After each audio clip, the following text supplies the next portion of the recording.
જય માતાજી મિત્રો। તો આજે અમારા ઘરે પનીરનું શાક બનાવવાનું છે। તો કેવી રીતે શાક પનીરનું બને આજના વિડીયોમાં તમને દેખાડીશું। તો જોઈ શકો છો ઓરિજિનલ પનીર જે અમૂલનું છે, એ બજારમાં છૂટું મળે એ ના લાવવું, કેમ કે એમાં ડુપ્લિકેટ આવતો હોય છે।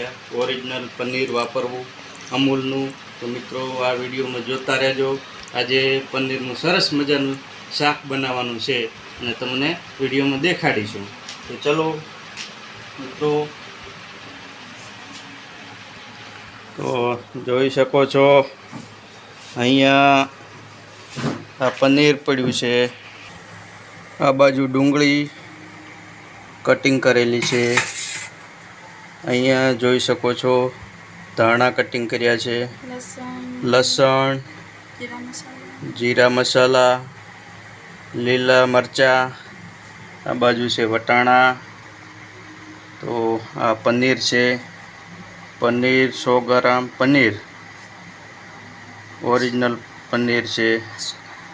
તો આવી રીતે પનીરનું શાક બનાવીશું મિત્રો અમારા ઘરે। જોઈ શકો છો ઓરિજિનલ પનીર વાપરવું, જેથી કરીને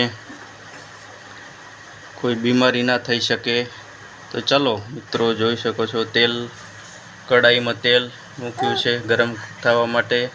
તો ઓલરેડી તેલ ગરમ થઈ જાય તેના પછી પનીરને તળવામાં આવશે। તો તેલ ગરમ થઈ ચૂક્યું છે, પનીરની અંદર નાખશું આપણે આવી રીતે પનીરને ચમચા દ્વારા હલાવવામાં આવશે। પનીરને તળવામાં આવે છે ત્યારે થોડો કલર ચેન્જ થઈ જશે, ત્યાર પછી પનીરને બહાર કાઢી લેવામાં આવશે મિત્રો। તો અમારા વાઈફ પનીરનું શાક બનાવી રહ્યા છે, જોઈ શકો છો। તો આ થોડો કલર ચેન્જ થઈ ચૂક્યો છે પનીરનો, અને પનીરને બહાર આવી રીતે કાઢી લેવાનું।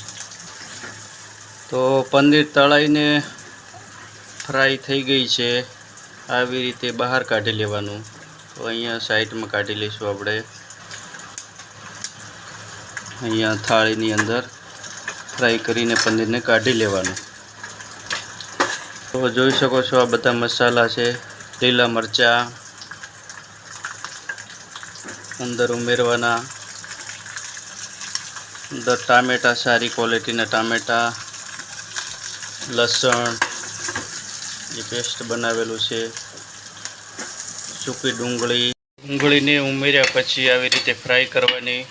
અત્યારે ડુંગળી કમ્પ્લીટ થઈ ચૂકી છે, હવે લીલા વટાણા ઉમેરવાના તેને। તો મિત્રો હવે ટમેટાને ઉમેરીશું, આવી રીતે ટામેટાં ઉમેર્યા, ટામેટાને થોડા તેલમાં ફ્રાય કરી નાખીશું। ડુંગળી, વટાણા અને અત્યારે ટામેટાં ઉમેર્યા, તેમનું ફ્રાય થઈ ગયું છે મિત્રો। તો ટામેટાની પણ ફ્રાય થઈ ચૂકી છે, થોડી વાર ઉપર આપણે ઢાંકી દઈશું, ટામેટાં સારી રીતે ફ્રાય થઈ શકે। તો આને ઢાંકી દીધા। તો ટામેટાની ફ્રાય થઈ ચૂકી છે, હવે આપણે ઉપરથી આવી રીતે ખોલીને જોઈ શકશું। તો કમ્પ્લીટ થઈ ચૂક્યું છે, રેડી ફ્રાય। વાહ, એકદમ સુગંધ આવી રહી છે મસ્ત। મસાલો હળદર પણ નાખીશું અંદર, આવી રીતે હળદર નાખ્યા પછી લાલ મરચું અંદર ઉમેરીશું, સ્વાદ પ્રમાણે મીઠું નાખવાનું અંદર।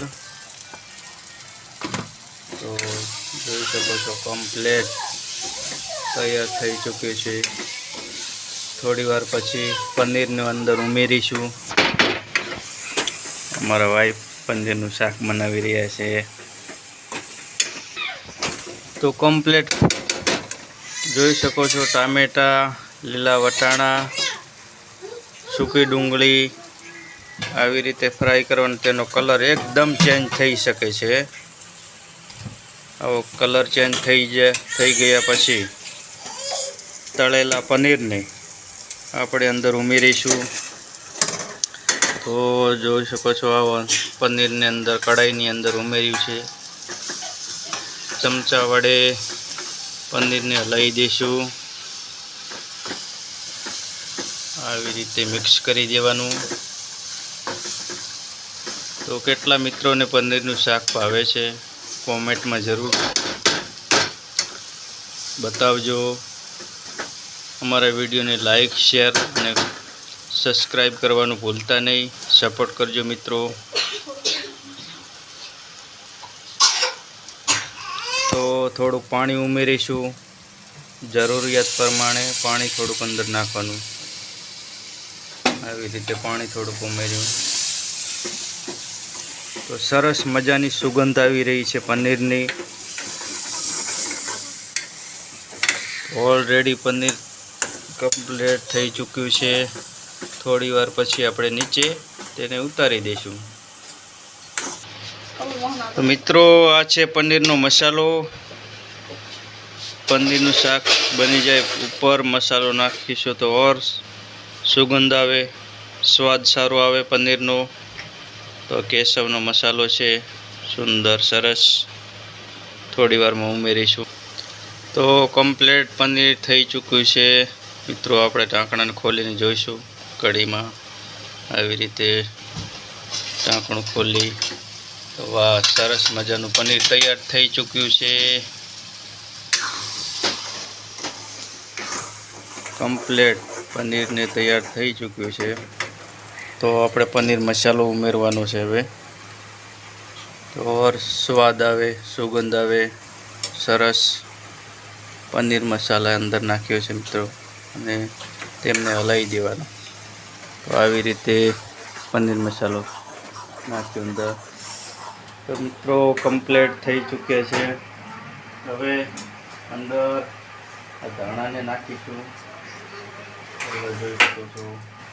તો સ્વાદ સરસ આવે અને વાહ, સુગંધ પણ સરસ મજાની આવી રહી છે.